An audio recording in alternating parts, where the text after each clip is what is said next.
Bonjour, mon nom est Lise Labrosse, je suis directrice du service des communications et relations publiques à la ville de Kirkland. Il me fait plaisir de vous présenter cette capsule d'information réalisée en collaboration avec CDPQ Infra, que nous tenons d'ailleurs à remercier, afin de renseigner la population sur l'arrivée du REM dans l'ouest de l'île et plus particulièrement sur l'état d'avancement des travaux à la station Kirkland. Il s'agit d'une première de 2 capsules d'information, la seconde étant actuellement en production et sera accessible sur le site Internet de la Ville le lundi 30 janvier.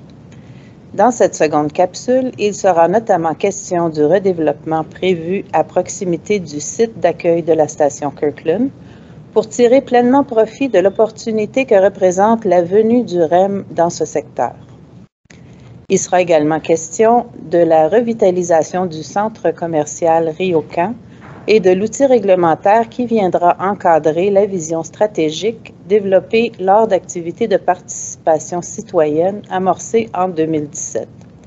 Cette initiative reflète l'engagement du conseil municipal de la ville de Kirkland à renseigner la population sur l'évolution de cet important dossier et ouvrir des voies de communication efficaces pour permettre à nos citoyens de nous faire part de leurs commentaires.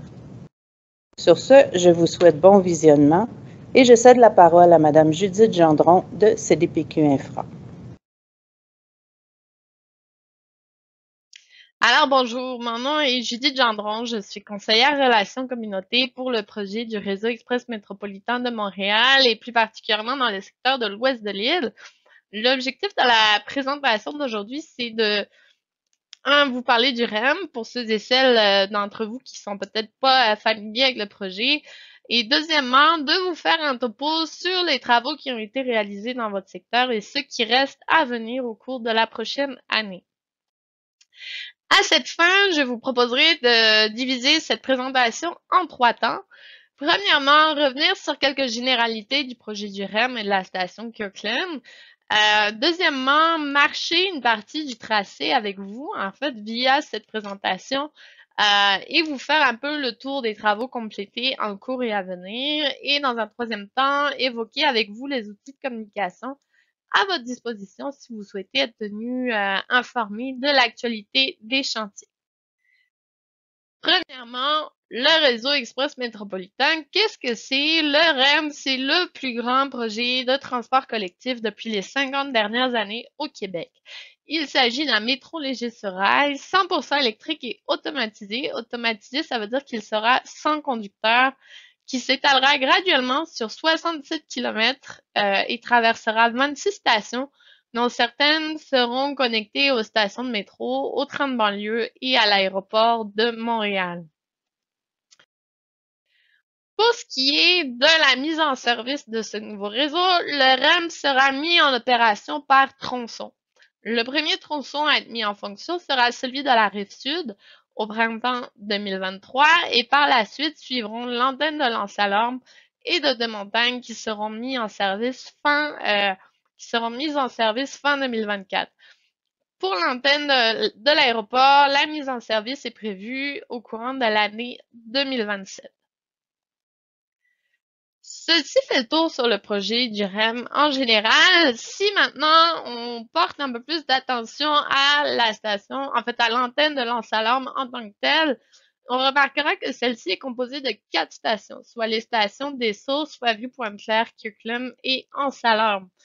Cette portion du tracé correspond à environ 17 km du réseau. Et dans ce secteur, les voies sont essentiellement des voies élevées sur des structures aériennes sur une portion d'environ 13,6 km. Une fois mis en service, le temps de parcours de la station Kirkland jusqu'à la gare centrale sera d'environ 30 minutes et le service sera aux 10 à 15 minutes, 7 jours sur 7, 20 heures sur 24. Excusez. Aussi, l'ensemble des stations du REM suit un certain nombre de principes architecturaux. On retrouve d'abord l'idée de mouvement symbolisée par les lignes verticales et horizontales qui donnent du rythme et de la profondeur aux stations. Elle rappelle le mouvement du REM et les paysages qui défilent à travers la fenêtre. Et l'ensemble des stations sont aussi vitrées pour favoriser l'éclairage naturel, la transparence, afin de valoriser l'environnement autour des stations et de mieux s'intégrer dans les quartiers. D'un point de vue pratique, la lumière naturelle facilite aussi l'orientation des usagers à l'intérieur des stations, en plus d'offrir plus de sécurité.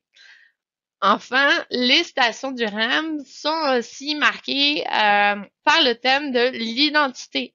Ceci se retrouve à travers l'utilisation du bois, par exemple, dans les plafonds, qui donnent de la chaleur aux bâtiments modernes et vitrés.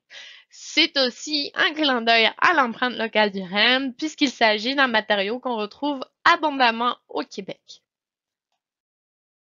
Si l'ensemble des stations suit des principes architecturaux, il faut aussi savoir que toutes les stations sont dotées d'une stratégie de coloration. Les thèmes de couleurs tirent leurs inspirations des lieux traversés par le REM. Par exemple, le bleu riverain s'inspire de la rivière des Prairies, le vert forestier rappelle l'accès au parc de l'Ouest et le rouge du secteur urbain mixte fait référence à la brique qu'on retrouve dans le secteur à la fois industriel et résidentiel de l'arrondissement Saint-Laurent et du secteur de Ville-Mont-Royal. Chaque couleur sera aussi déclinée de différentes manières. La céramique, par exemple, se déploiera sur certains murs dans toutes les stations du REM avec un agencement de tuiles propres à chaque station. La couleur est intimement liée au thème et à la stratégie de coloration, tout comme le motif. On observera des variations du motif d'une station à l'autre. Autrement dit, chaque station aura son propre motif de céramique. Aussi, la stratégie de coloration va s'illustrer à travers le mobilier dans les stations du REM et on trouvera une variété de bancs à l'intérieur et à l'extérieur des stations. Et dans un troisième temps, la stratégie de coloration s'illustrera aussi à travers la palette végétale qui est créée pour chaque secteur. Donc, la sélection des végétaux s'inspire du thème qui lui est associé et différentes essences ont été sélectionnées aussi selon le type de milieu et d'environnement. Les plantations ponctueront les sites, en fait, dans des îlots intégrés dans les entrées et à différents endroits qui marqueront le parcours de l'usager vers la station. Maintenant, attardons-nous sur la localisation de la future station Kirkland. Donc, celle-ci est sera située à l'intersection du chemin Sainte-Marie avec la rue Jean-Yves et la station du REM sera entourée d'une piste cyclable au nord de la station, d'un terminal d'autobus à l'ouest de la rue Jean-Yves et d'un dépose-minute dont l'entrée se fera au sud du tracé du REM. La station est aussi en construction depuis 2021 et elle s'élèvera à 24 mètres environ à partir de la voie publique et la longueur de chacun des quais sera d'environ 80 mètres. Comme toute station du REM, celle-ci sera accessible universellement au travers, en fait, au moyen d'ascenseurs pour arriver au quai de la station. Il y aura également des espaces pour vélos prévus en périphérie de la station et on aura une soixantaine d'espaces, dont une trentaine en milieu couvert. Et en dernier lieu, comme je l'ai déjà mentionné précédemment, de l'aménagement paysager est aussi prévu.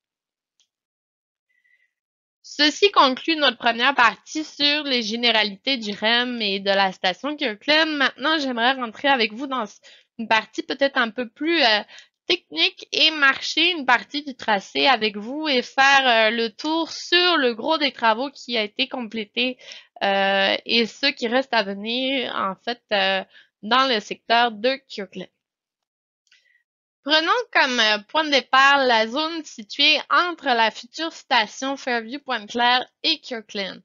Dans ce secteur-là, l'installation des infrastructures ferroviaires, donc rails, aiguillage, a été complétée, ainsi que l'installation de caniveaux et le tirage de câbles 25 kV.